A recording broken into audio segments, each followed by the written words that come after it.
السلام عليكم ورحمة الله وبركاته. أهلا بيكم معايا فيديو جديد من وي. فيديو النهاردة إن شاء الله هشرح فيه معاكم وحدة جديدة حصرية مميزة بشكل 3D لعمل مفرش سرير أو بطانية بيبي أو شال مستطيل أو كوفية، أو كمان ممكن نعمل منها سجادة بخيط الكريم أو خيط المكرمية. جميلة جدا ومميزة وسهلة وبسيطة في نفس الوقت. الوحدة بتاعتنا بنكون منها 3 وحدات وبنعمل شكل معين، وهي بنوته قالت لي اسمه شكل معين لان انا كنت بعتقد ان هو شكل سداسي، بس هي قالت لي لا يا رندا، الشكل ده تكوينه في النهايه بيكون اسمه شكل معين في الوحدات الهندسيه.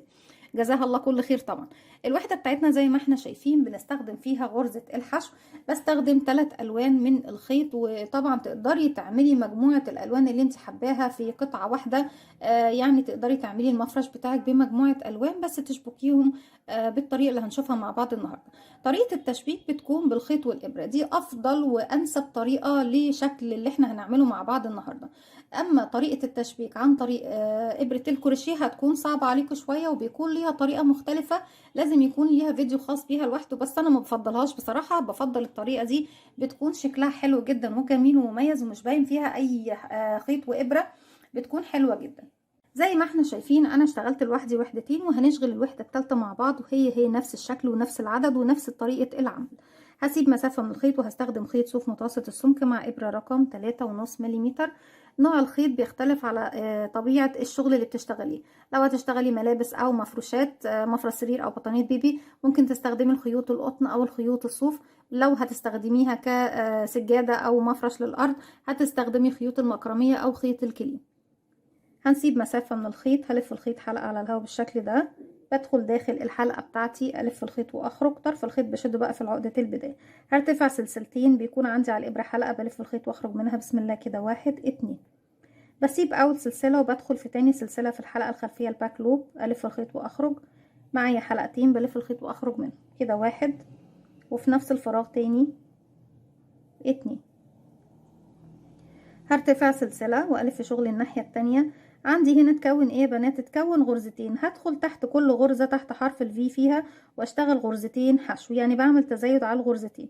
هندخل زي ما احنا شايفين كده، بس قبل ان نرتفع سلسلة احنا كده ارتفعناها هدخل تحت حرف الفي واشغل غرزتين حشو. الاول غرزة 1 وتاني في نفس الفراغ 2. تاني غرزة بدخل في الفراغ بتاعها وبيكون جايب كيرف مايل، ما ننساش طبعا العدد بتاعها. هلف الخيط واخرج، الف الخيط واخرج من حلقتين كده غرزة حشو، وتاني في نفس الفراغ كمان غرزة حشو. السطر اللي جاي ما بعملش فيه تزايد، يعني برتفع سلسلة وفوق كل غرزة من الغرز بتاعتي. احنا طبعا عندنا 4 غرز لان احنا كان عندنا تحت 2، عملت تزايد على كل واحدة فيهم، اشتغلت مرتين بقى عندي 4. اذا هدخل واشتغل كل غرزة فوقيها غرزة واحدة بس. 1 واللي بعدها 1 كده 2 واللي بعدها غرزة يبقوا 3 واللي بعدها غرزة يبقى 4. السطر اللي جاي فيه عندي تزايد. التزايد بتاعي بيكون القاعدة بتاعته بشتغل على اول غرزة واخر غرزة تزايد، والغرز اللي في المنتصف بيكون غرزة واحدة فوق كل غرزة موجودة. هرتفع سلسلة والف شغل الناحية التانية. بما اننا بنعمل تزايد في الاول وفي الاخر، اذا اول غرزة هشتغل فوقيها مرتين. بقى كده 1 وتاني في نفس الفراغ 2. هيقابلني بعدها غرزة هشتغل فوقيها غرزة، واللي بعدها كمان رقم 2 هشتغل فوقيها غرزة واحدة. اخر غرزة عندي هشتغل فيها مرتين. 1 تاني في نفس الفراغ 2. اصبح معانا كام غرزة كده يا بنات؟ انا عندي 1 2 3 4 5 6. السطر اللي جاي هيكون بدون تزايد. انا دايما بشتغل سطر بتزايد وسطر بدون تزايد، سطر فيه تزايد وسطر ما فيهوش تزايد. السطر اللي فيه تزايد بيكون عندي في اول غرزة واخر غرزة بس، الغرزة اللي في المنتصف ما فيهاش تزايد. ارتفعنا سلسلة وهشتغل غرزة فوق كل غرزة كده. 1 واللي بعدها 1 يبقى 2 واللي بعدها 1 يبقى 3 واللي بعدها 4 واللي بعدها 5 واللي بعدها اخر واحدة. بصوا هتلاقوها جاية بكيرف مايل، ما تنسوش العدد بتاعها لان في بنات دايما بتنسى العدد ده او ما بتعتبرهاش غرزة وبيتلخبطوا في العدد وبتبوظ الحكاية معاهم. السطر اللي جاي احنا دوت طبعا ما كانش فيه تزايد، يبقى اللي جاي فيه تزايد. برتفع سلسله والف شغل الناحيه التانية. فوق اول فراغ بعمل تزايد بشتغل مرتين، وفوق اخر فراغ بشتغل مرتين. يبقى دي اول غرزه كده 1 تاني فيها مرة كمان، بشغل مرة كمان كده 2، واكمل بقى الغرز بتاعتي اللي بعدها كده 3 4 5 6، واخر غرزة بشغل فيها مرتين يبقى 7، وتاني في نفس الفراغ رقم 8. يبقى اشتغلنا الغرزة الاولى فوقيها 2، والغرزة التانية فوقيها 2، وواحد 2 3 4 غرز اشتغلنا فوقيها مرة واحدة. السطر اللي فات كان فيه تزايد، السطر اللي جاي ما فيهوش تزايد. غرزة فوق كل غرزة واحدة بتقابلني كده 1 2 3 4 5 6 7 8. السطر اللي جاي فيه تزايد، ودايما التزايد بيكون عندي فين؟ اول غرزة واخر غرزة، والغرز اللي في المنتصف هي بفضل اشتغل بنفس القاعدة دي لغاية ما بوصل للسطر اللي بيكون فيه عندي 16 غرزة، وبعد ال16 بشتغل السطر اللي بعده كمان بدون تزايد، وبعد كده هرجع لكم ونبتدي نشتغل مع بعض تناقص، وهنشوف هنشتغل التناقص مع بعض ازاي، وبعد كده نكمل وحدتنا ونبتدي نشبك بطريقة التشبيك بتاعتنا النهاردة. رجعت لكم تاني بالشكل ده، خلاص اشتغلت السطور بتاعتي لغايه ما وصلت لكم معايا السطر اللي قبل اللي فات كان معايا 16 غرزه، والسطر اللي فات دوت اخر سطر اشتغلته كان معايا بردك 16 غرزه، بس ده كان السطر اللي بدون تزايد. هرتفع سلسله واحده بس وهلف شغل الناحيه التانية. هبتدي اعمل تناقص، دايما التناقص بتاعي بردك هيكون في اول غرزتين واخر غرزتين، اما الغرز اللي في المنتصف بشتغلهم زي ما هم. طيب ازاي بنعمل التناقص؟ انا عندي كده حلقه على الابره، بدخل تحت اول فراغ اسحب الخيط بتاعي واخرج واخليه معايا على الابره، تاني فراغ بردك بدخل تحته الف الخيط واخرج واخليه معايا على الابره، كده معايا 3 حلقات هلف الخيط واخرج منهم كلهم مره واحده. هرجع اشتغل بقى الغرز اللي جايه، واحد فوقيها واحده، وطبعا انا عندي هنا اول 2 كان واحده بس، يبقى كده 1 2 3 4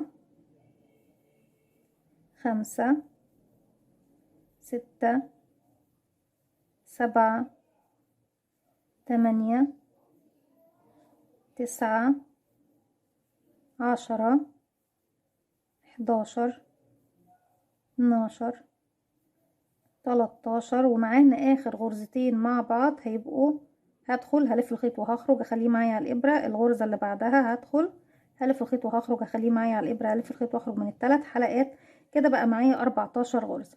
هرتفع سلسله وهلف الشغل بتاعي الناحيه التانية، وفوق كل غرزه بشغل غرزه واحده بس، كده 1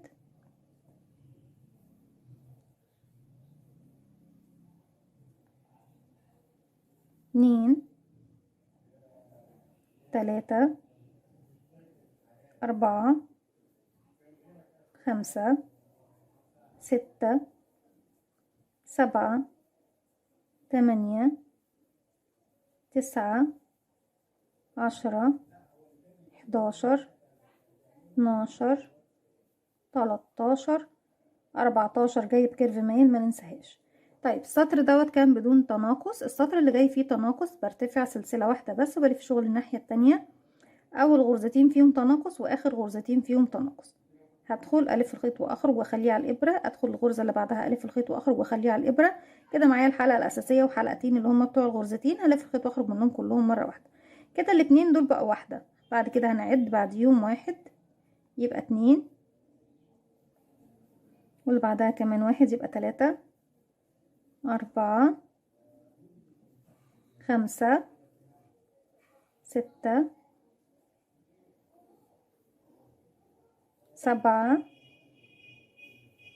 8 9 10 11، واخر غرزتين بيكونوا مع بعض رقم 12. ادخل الف خيط واخرج واخليه على الابره، اخر غرزه هدخل الف الخيط واخرج واخليه على الابره 3 حلقات، بلف الخيط واخرج منهم كلهم مره واحده.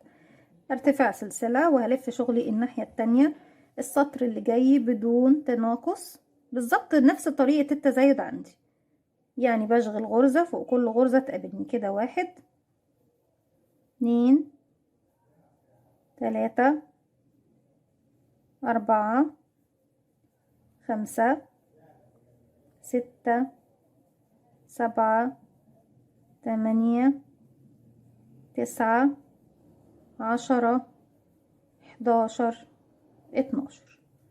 السطر اللي فات كان بدون تناقص، السطر الجاي بيكون تناقص. برتفع سلسلة والف الشغل الناحية التانية، اول غرزتين فيهم تناقص واخر غرزتين فيهم تناقص زي ما احنا شايفين. بدخل الف الخيط واخرج، الغرزة اللي بعدها ادخل الف الخيط واخرج. معايا 3 حلقات الف الخيط واخرج منهم كلهم مرة واحدة. كده معايا 1 2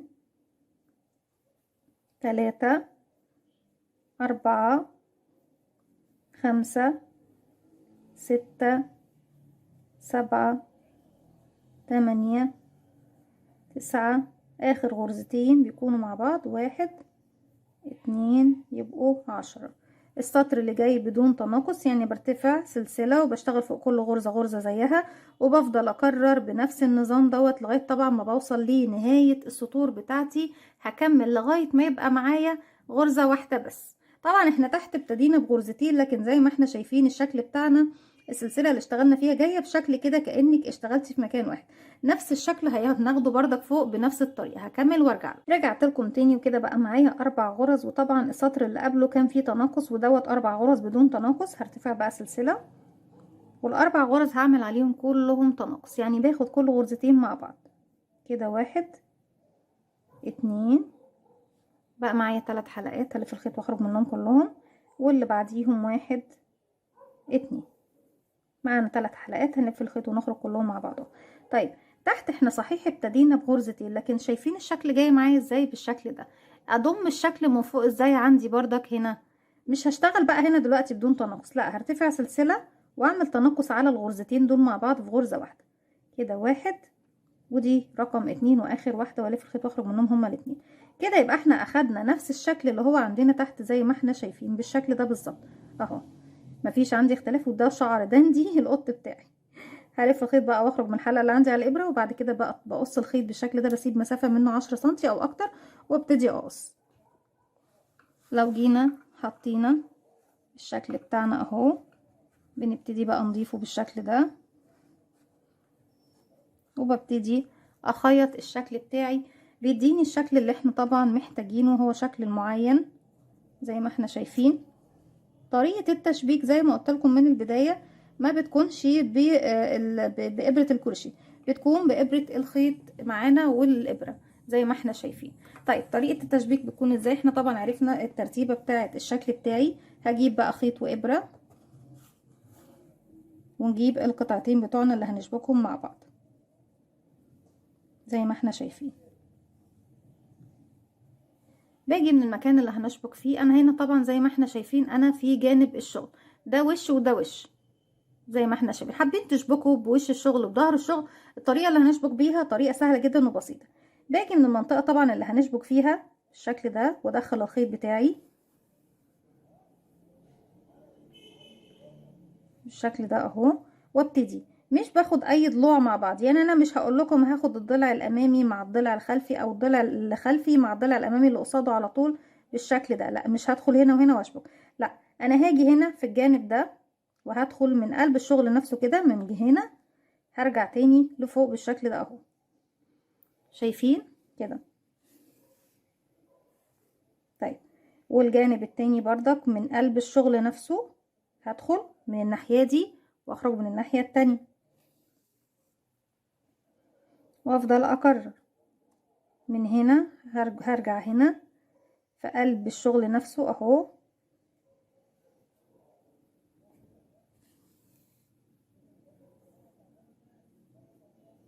اجيب الخيط كده واجي الناحية التانية من هنا، هدخل هنا. واضحة يا بنات اهي، بدخل هنا وارجع من قلب الشغل نفسه واخرج من الناحية التانية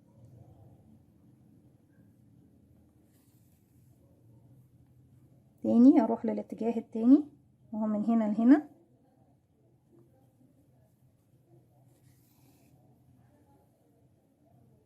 ومن هنا لهنا. طيب تعالوا بقى نشد الخيط بتاعنا.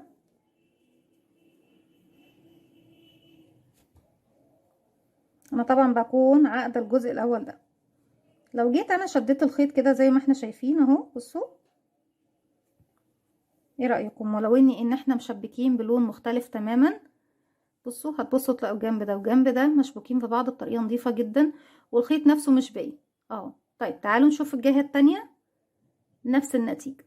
طريقة تشبيك مميزة جدا وجميلة، سهلة وبسيطة في نفس الوقت، لكن بتدينا شكل. بصوا لما بنجمع بقى الوحدة مع بعضها بتكون قد ايه جميلة وسهلة جدا وبسيطة ومميزة. بكمل لغاية ما بوصل طبعا لنهاية الوحدة، وبعد كده ببتدي اشبك الوحدة التانية مع اخواتها طبعا زي ما احنا شايفين. وبيكون ده شكل طبعا بتاعي. احنا نجيب بس اللونين اللي هما يشبهوا البعض مع اللون المختلف هو اللي بيكون فوق عندنا، وبكمل تشبيكي بالطريقة دي. بناخد الوحدة بتاعتنا الجميلة دي وببدأ اشبك بقى حواليها الوحدات بتاعتها. هي طبعا بتدينا برضك الشكل السداسي. فبشبك يعني المجموعة التانية بشبكها هنا والمجموعة التانية هنا، ومن تحت بشبك هنا مجموعة وهنا مجموعة، وهكذا طبعا لغاية ما بوصل لشكل المفرش بتاعي او السجادة بتاعتي، او ممكن زي ما قلت لكم نعملها كوفية او شال، او طبعا اي حاجة احنا حابينها كبطانية بيبي او مفرش سرير. دي كانت الوحدة بتاعتي النهاردة، او الشكل الهندسي بتاعي النهاردة. اتمنى انه يكون سهل وبسيط عليكم وانه ينول اعجابكم. ما تنسوش لو عجبكم الفيديو تعملوا لي لايك وشير وسبسكرايب، واستنوني في فيديو جديد من وفعلوا زرار الجرس عشان يوصلكم مني كل جديد. السلام عليكم ورحمة الله وبركاته.